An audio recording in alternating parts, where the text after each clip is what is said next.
Hello. As you can maybe hear, I'm drinking some tea right now, and I thought we could do like a very chill review of Clone Wars Season 6. I got tea and I got cookies, specifically one big, really nice soft cookie because hard cookies are for losers. This is a Pavilion's cookie from the bakery, chocolate chip. Really good. I really recommend it. Um, So yeah, like I said, this is a chill review. I'm gonna be eating stuff. Um, but we're gonna do Clone Wars Season 6.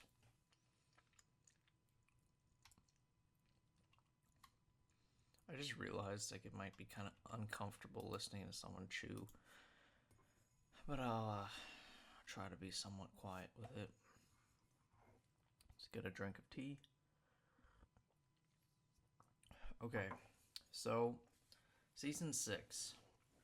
I have mixed feelings about Season 6. I think it has I would say it has two of my favorite arcs in the series, so it is very good. However, I do think there's a sort of shadow of sadness over this whole season, and I think it's twofold.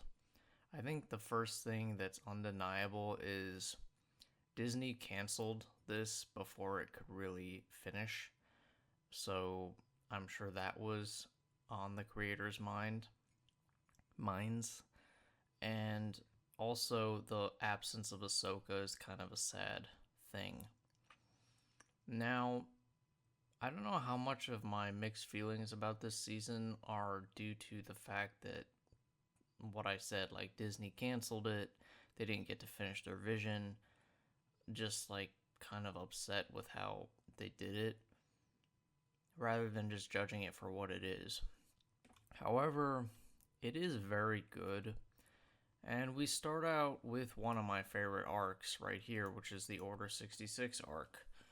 And let me take a drink of tea. I'm sorry. It's intoxicating. The Order 66 arc is amazing because it's a very logical sort of filling in of the lore regarding the creation of the clone army by Tyrannus. And yeah, essentially one of the clone troopers named Tup has like a malfunction in his inhibitor chip. Um, and this causes him to kill one of the sisters, twin Jedi Masters, Tiplar and Tip Lee. I forget which one he kills, but I think it's the green one that's pictured right here. And essentially this leads to an investigation, and it's clear the Kaminoans are trying to cover it up, and Tyrannus is trying to cover it up, and Sidious slash Palpatine is trying to cover it up. And essentially this leads Clone Trooper 5s to like go rogue with a droid named AZ. And I really like a good droid character.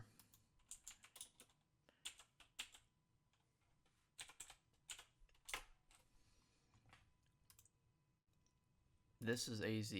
I really enjoy AZ as a character. I think he's funny. I think he's cool. And I think he's everything a droid character should be. And yeah, so Fives and AZ go on like a rogue mission to discover the extent of this sort of failed inhibitor chip themselves, and they find out that all clones have it, and essentially he puts the pieces together that there's a cover up, and this chip is not what the Kaminoans are selling it as, and they're saying that, oh, it's an emotional inhibitor chip, it makes them more docile, makes them like more likely to follow orders. And Fives doesn't believe this because there's a huge cover up going on, and essentially he believes it's there to help kill Jedi. And the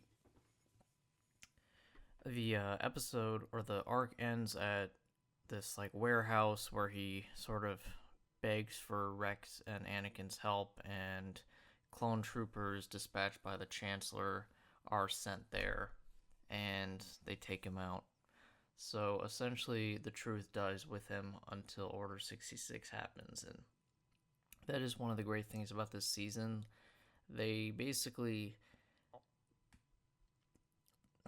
show that the Jedi were kind of on the verge of figuring it out, but they didn't. So it's kind of tragic, and it really adds a lot. Okay, tea break.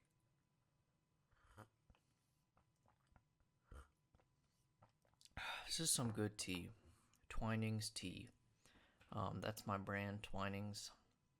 You know, I never realized just how good it was until like I tried.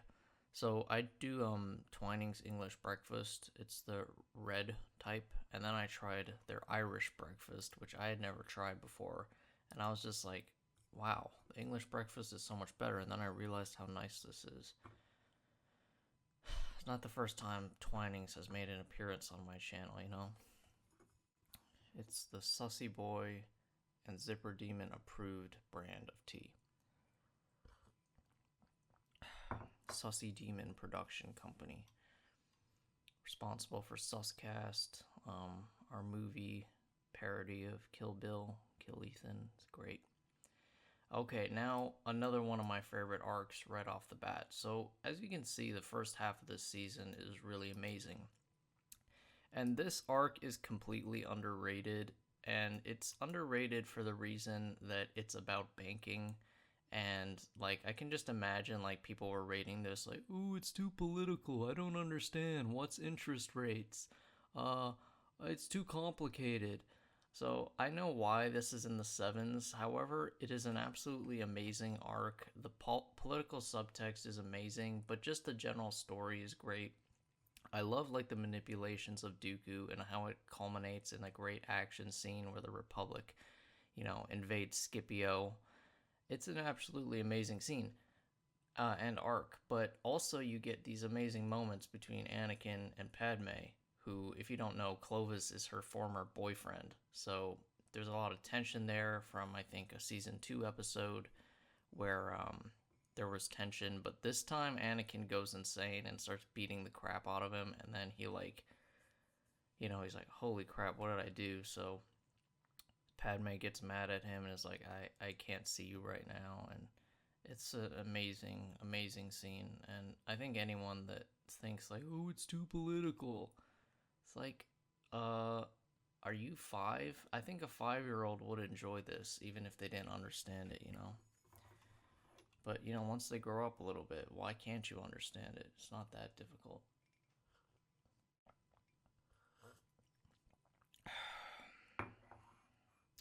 Okay, this arc, I've never liked this arc. I find it very boring. It's just like there's no like good dialogue or like cool scenes. It's kind of all like gimmicky, and it feels like they were just trying to like force in a end to Mother Talzin's story without like giving her a proper send off. It just was it felt generic. Really, it really did. Um, okay, and I don't know if this is considered one arc or I consider this one arc, the last 3, and then I consider this a standalone. It's about Master Sifo Dyas and how like Dooku impersonated him and killed him to build the clone army. And it is a great episode, one of my favorites once again. Also some great like Dooku aura action scene that I really enjoy. But then we have this last arc, which I have mixed feelings about. As you can see, it's like very highly rated, but something about it I don't like. Um, it could be that it's just like a very dark ending to the Clone Wars. and the fact that it is an ending of a canceled show that shouldn't have been canceled. Let me be clear, it is a very good arc, but it's like one that I don't want to rewatch for probably those reasons I listed. But anyway, it's kind of like Yoda hears Qui-Gon's voice through the Force, and there's a debate on whether you can maintain your identity after death. So the other Jedi Masters think he's kind of crazy. So he has to like undergo medical tests in the first episode. And fun fact, the doctor's name is Dr. Nima. It's rare that I ever hear my name in a freaking TV show, so that was weird. I was like, what? And she even spells it with an E, but it's only one E, like Nema. Obviously, I spell it with two E's, but still. And essentially, he goes on a journey through the Force to Dagobah, and throughout this, he goes to different planets. He like meets these like Force spirits that I really don't like. I think a smarter way to take this was him to go to Mortis again, and we have the Father guiding him through the Force and teaching him how to become immortal after death. That would have been better, and we get to see the Father again, who is a much better character than these 5 female Force spirits or whatever. They were very weird and annoying. Then the final episode it's very good. Once again, I just don't think the show should have ended here. But it's a great ending, and like, essentially on this journey he sees like the end of the Jedi and his own failure as the Grand Master, and he sees like Ahsoka's death and how he failed her. And we get to see him duel Sidious in like a vision, basically. And yeah, it ends with actually quite a good monologue about how in a war you never really win because, or at least the Jedi don't win because they sacrifice their ideals and spill blood, for a good cause. And it was an interesting episode, but the whole thing with this season is I know it would have been way better if they got like the extra 10 episodes to finish it properly. We would have got to see Ahsoka again properly, not just in a vision. We would have like probably got the end of Mother Talzin. Who knows? Maybe we would have got Asajj Ventress in there. Maybe we would have got something with Lux Bonteri and Ahsoka Tano. Like, look, Lux and Ahsoka could be like boyfriend and girlfriend now since she's left the Order.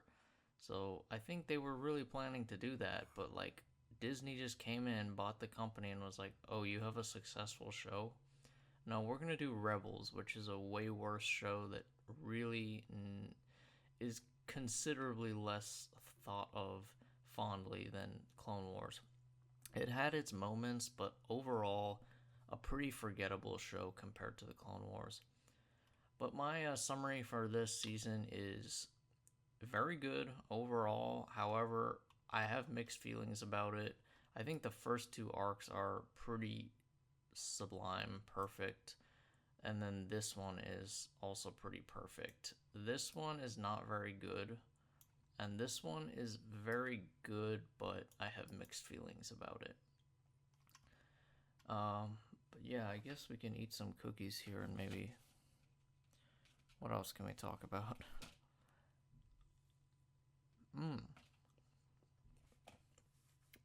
It's great. Soft cookies. They're the way to go. I'm going to watch season 7. I guess I'll do a bit of a preface to season 7. I'm just going to say right off the bat, I will not be watching the middle arc because it's absolute shit. And we'll go over why it's shit. So we'll only be reviewing episodes 1 through 4 and then 9 through 12. And that's the sort of last season. They renewed the show for small season. And yeah, I'll see you guys next time. Go eat a soft cookie.